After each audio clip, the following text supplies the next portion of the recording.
Ngayon mga paps, tuturuan ko kayo kung paano ba mag-start ng isang kotse na di push start or di remote. So wala siyang susi.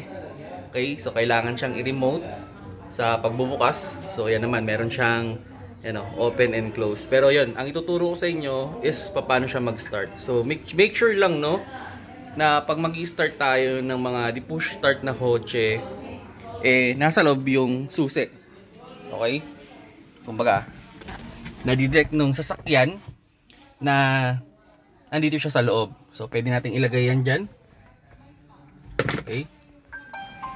So, close natin. Yan.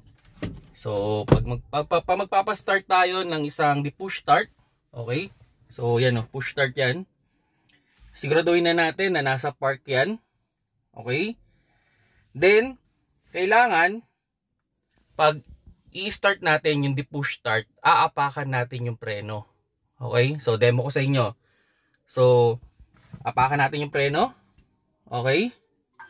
Then, press natin.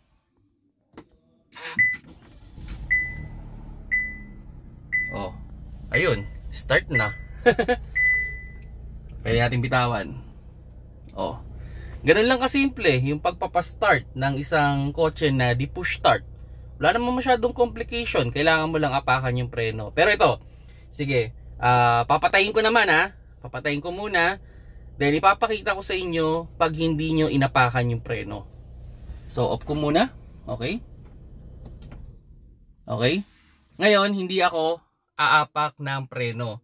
Pe-press ko lang yung push start. Tingnan ninyo kung ano yung mangyayari. Ayun o. Nag-a-alarm siya mga paps. Pakita ko sa yan, naka-alarm. Press the brake to start the engine. So, sa mga kotse na di push start, yun yung kanyang safety features. Hindi nyo siya mai-start kung hindi ninyo aapakan yung preno. Okay? So, yun. Try natin i-start siya, no? Na aapakan na natin yung preno. So, apak tayo ng preno. Press the brake. Push start. Ayun. Naka-on na yung makina. O, tanggal natin pa. Ayun. O, naka-start na yan. Ibig sabihin, tumatakbo na yung ating makina dyan. Okay. So, halimbawa, ito. Bigay tayo ng senaryo, no? Pwede ba nating mapatay yung makina na nasa neutral kung di push start? Susubukan natin ngayon. Papakita ko rin sa inyo. So, ilalagay ko muna sa neutral. Okay. So, lagay natin siya sa neutral. Okay. So, pag naka-neutral na siya, okay, ayun o, nasa letter N. Try natin patayin yung makina. Ayun, napatay. Pero, nakalagay siya na kailangan natin siyang i-shift sa park. Tanong, pwede ba nating ma-start na nasa neutral? So, subukan natin para makita nyo rin. Ayan. So, pe-press ko yung start. Yun, hindi siya mag-i-start kasi hindi tayo naka-press sa brake. So, press natin yung brake. Yan, then start. Yun. Na-start natin mga paps, no, kahit nasa neutral. So, sa automatic mga paps, pag tayo ay mag-i-start ng sasakyan, pwede naman nating i-start siya nasa park, pwede rin namang nasa neutral. Pero hindi natin mai-start yan kung yan ay nasa reverse or nasa drive. Okay? Safety features din yan ng mga automatic na kotse. And yun, kung sakali man wag nyo syempre wag nyo ring ipe-press yung stop o yung off kung nasa drive yan or nasa reverse. Pwede mong ma-press naman yan. Kumbaga, okay lang naman kung nasa neutral or nasa park. Pero ito idea lang mga paps, no? Sa kotse, pag nasa park kasi yan, pag pinatay mo yung makina, meron niyang lock na hindi siya talaga aandar. Kahit hindi mo i-handbrake, meron niyang locking mechanism. Now, ang pinagkaiba naman dun sa neutral, pag pinatay mo na nasa neutral yung sasakyan, ang mangyayari naman dyan, pwede mo siyang mai-atras or umabante. So, yung mga pagkakataon na halimbawa, hindi mag-on yung sasakyan pero kailangan mong igilid or itulak, pwede mong ilagay yan sa neutral. Okay? Actually, may mga sinusundot yan dyan. Pwede nyo sundutin yun. And pag sinundot nyo yun, pwede nyo i-shift sa neutral. Mawawala na yung locking mechanism yan. Then, pwede mo nang itulak or kusa nang aabanting sa sasakyan na kumbaga kung medyo naka-incline kayo. Pero ingat-ingat din kayo dun, ano? Huwag nyo basta-basta ilalagay yun dun ng hindi nyo alam yung gagawin. So, kailangan nakaalalay kayo sa handbrake, lalo na kung naka-off yung makina. Okay? So, yun, malalaman nyo na naka-start na yung kotse pag yan ay, yan, meron na siya doon sa number 1. Okay? So, ganun lang mga paps, no? So, try natin, ibalik na natin siya sa park. So, press muna tayo ng preno, panigurado lang. Then, park. Yan. So, yun, naka-park tayo.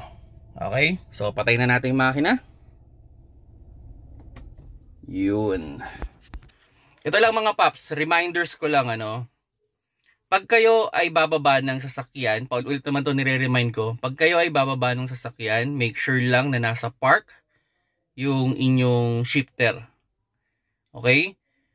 Pero kung hindi naman kayo bababa, gusto nyo lang na naka-on siya, as long na alert naman kayo doon sa pagdadrive, pwede nyo namang ilagay lang yan sa neutral. Pero kung kayo ay magpapatay ng makina, dapat nasa park yan. So yan yung reminders ko sa mga new driver dyan, new car owner. At yun, yung susi. Ayan, ito, isang scenario din.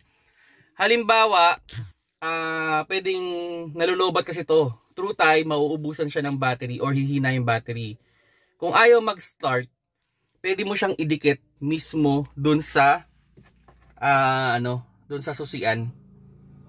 Tapos try mong i-start siya. So, may possibility na mag-start yan. Kumbaga, halimbawa, medyo malayo ka, nilagay mo sa ganito, ayaw mag-start, try mong idikit doon sa mismong, doon sa mismong push start to. Or kumbaga, ito yung gamitin mo pang press.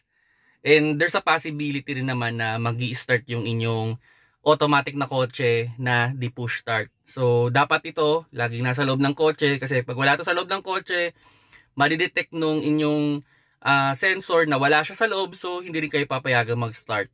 So kailangan nasa loob siya. Pwedeng nasa bulsa nyo lang naman, pwedeng nasa glove box, pwede rin nandun sa harap ng yung lagayan dyan ng soft drinks, ganun. Pwede naman yun. So yun mga paps, no? Sana nakakuha kayo ng konting idea with regards sa pagpapapush start o pag-start ng isang automatic na remote. Sana nakakuha kayo ng konting idea at sana manood kayo dun sa mga video kong ina-upload na related sa kotse para makakuha naman kayo ng mga maliliit na idea. Especially, halimbawa, kung nagkakaroon ng problema o bago pa magkaroon ng problema, at least nagkakaroon na tayo ng agad-agad na idea kung ano ba yung problema ng ating kotse. So, sa mga nanonood dyan, nagko-comment, maraming salamat sa inyo dyan. Maraming salamat, no, sa panonood palagi sa aking mga video. Again, okay, so sana natutunan nyo na kung paano mag-push start o mag-start ng isang automatic na di remote. Kung nagustuhan nyo yung video, paki-like naman mga paps.